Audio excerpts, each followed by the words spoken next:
In the beginning, there was breath. Not just any breath, but the very essence of the Almighty, flowing into dust and awakening eternity within time. Today we embark on a journey that will take us from the moment of creation to the final return home. A story written not just in ancient texts, but in the very fabric of your soul. This is more than a Bible study. This is the story of why you exist. The story of your mission. The story of your return. Prepare to discover what the greatest Jewish mystics and Kabbalistic masters understood about the deepest mystery of human existence, the journey of the soul from heaven to earth and back again. And he breathed into his nostrils the breath of life, and the man became a living soul. Genesis 2:7. Rabbi Nachman of Breslov saw something special in this verse. He believed that God's breath was more than just giving life. It was sending the soul on a sacred mission to live in the physical world and find God there. A sacred assignment to enter the concealment of the physical world. This breath inside you is a reminder that you come from God, a living link between heaven and earth. When you remember the one who gave you this gift, your very breath becomes a bridge between heaven and earth.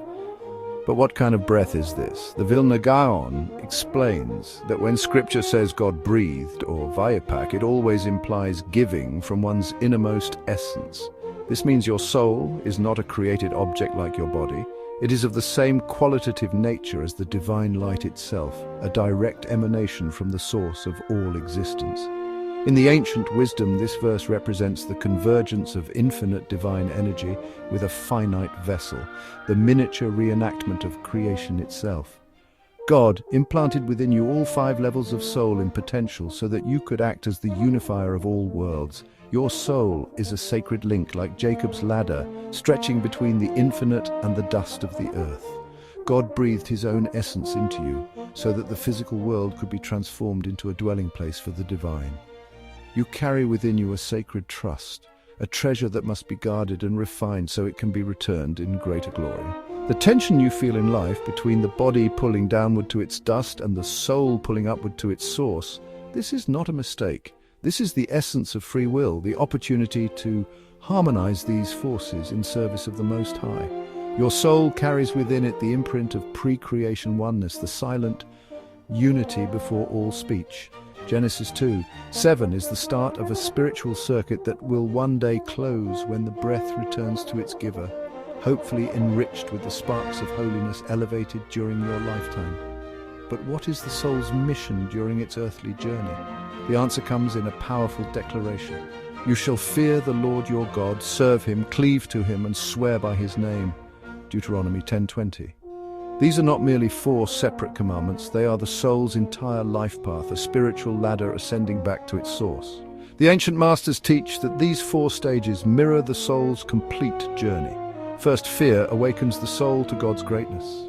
Then service refines it through prayer, good deeds, and Bible study.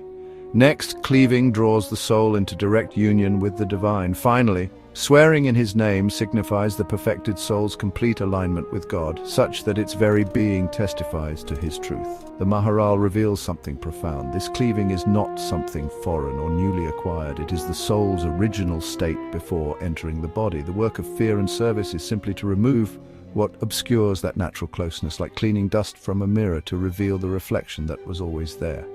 Rabbi Zadok HaKohen connects this verse to the oath your soul took before birth, an oath to live righteously.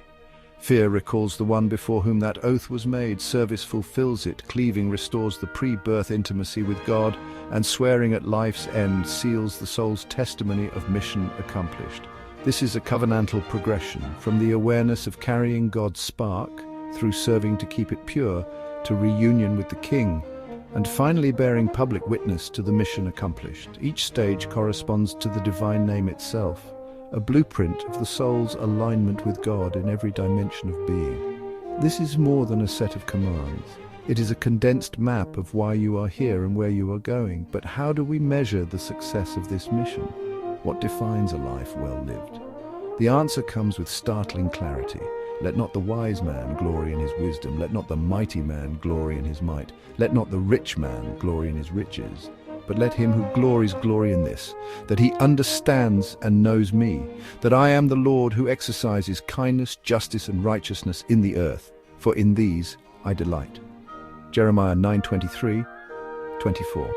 The Ramscroll teaches that these words reveal the entire reason God created the soul, so that it could attain true perfection, to be close to Him and delight in His presence.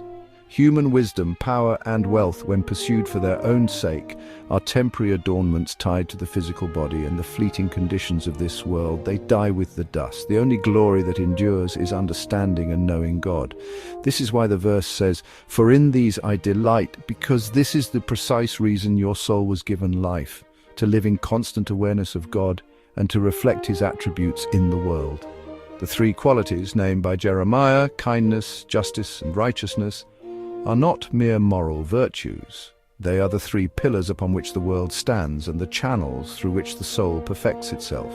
By acting with kindness, your soul mirrors God's overflowing giving.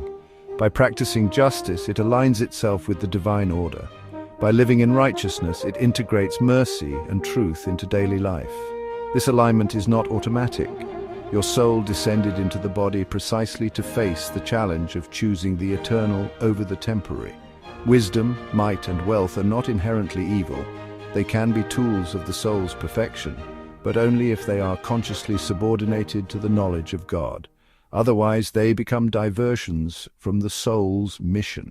Pride in intellect, strength, or the negative mindset patterns that can develop from wealth obscures the simple joy of knowing God, which is the soul's deepest need. These are false crowns that must be replaced with the true crown of divine knowledge.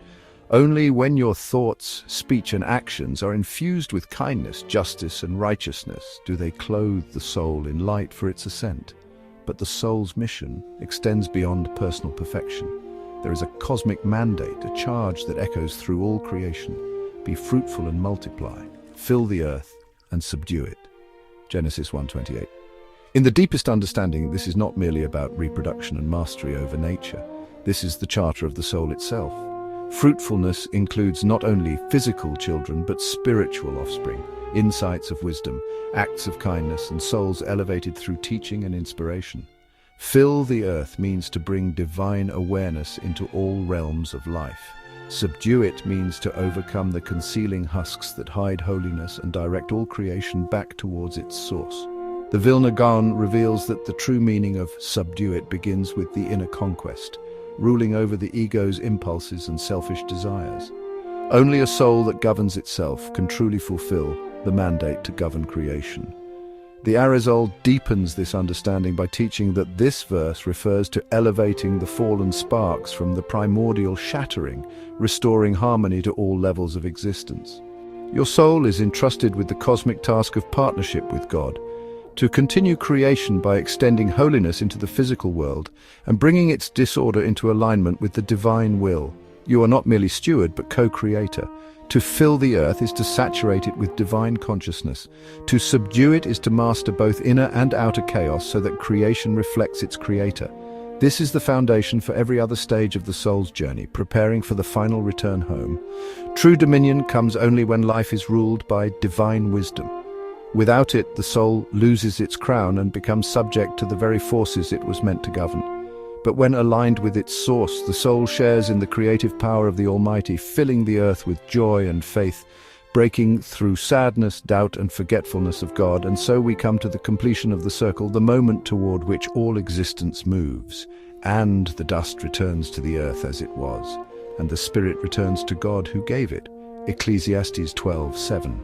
Rabbi Nachman of Breslov sees in these words the clearest picture of the soul's ultimate purpose. Life itself is a journey of return, not only repentance, but the great homecoming to the one who sent us. The soul's descent was never for itself, but to find God in the world's concealment and to carry that discovery back into eternity. The joy of this final return depends entirely on living with constant awareness that our true home is with the giver of life. When the spirit returns to God, it should remember where it came from, even while it was still in the body. The Vilna Gaon frames this as the completion of that first breath in Genesis. There the divine breath entered the dust. Here they part and return to their origins. Return is an unavoidable law of creation. The physical must return to the physical, the spiritual to the spiritual. But the quality of the return depends entirely on whether the soul has fulfilled its mission. The ancient masters describe this moment as a kiss, breath meeting breath again. But if the mission remains incomplete, the return may mean reassignment until the task is finally done. Your soul was given as a sacred trust, a partnership in which you were meant to govern and refine the body, returning it restored to original purity. The Jewish daily prayer, Elohai Neshama, meaning my God the soul, echoes this covenant. In it we say, my God the soul you have placed within me is pure. You will take it from me and return it to me in the future. In other words, guard this treasure and return it to its owner more radiant than when it was given. This return is like a reverse creation, the collapsing of multiplicity back into unity. The soul does not return empty-handed, but brings with it all the sparks of holiness it elevated during life. It is like a messenger reporting back to the king. The giving was purposeful, the breath was lent for a mission, and the return is a joyful accounting. The spirit returns to God, not in defeat, but in triumph, more luminous than when it first came. So here you are watching this video, and now you know the truth. You are not an accident. You are not merely flesh and blood struggling through a meaningless existence. You are a divine breath clothed in human form, carrying within you the very essence of the Creator himself. Your soul took an oath before birth.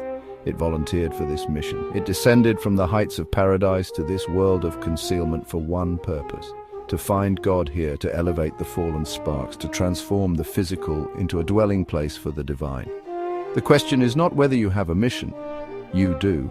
The question is whether you will remember it, embrace it, and fulfill it. Will you live with the awareness that every breath is a bridge between heaven and earth? Will you choose the eternal over the temporary, seeking true knowledge of God rather than the false glories of this world? Will you be fruitful in spirit, fill your corner of the earth with divine consciousness, and subdue the darkness within and around you? Your time here is precious and limited. Your soul is waiting for you to awaken to its true nature and purpose. Every moment is an opportunity to elevate a spark, to transform the mundane into the holy, to prepare for that final joyful return. If this message has stirred something deep within you, don't let this moment pass. Subscribe to join others on this journey of discovery. Share this video with someone whose soul needs to remember its mission. And in the comments below, tell us, what spark is your soul calling you to elevate? What part of this world is waiting for you to fill it with light? Your soul's greatest adventure is not in the past, it's right now.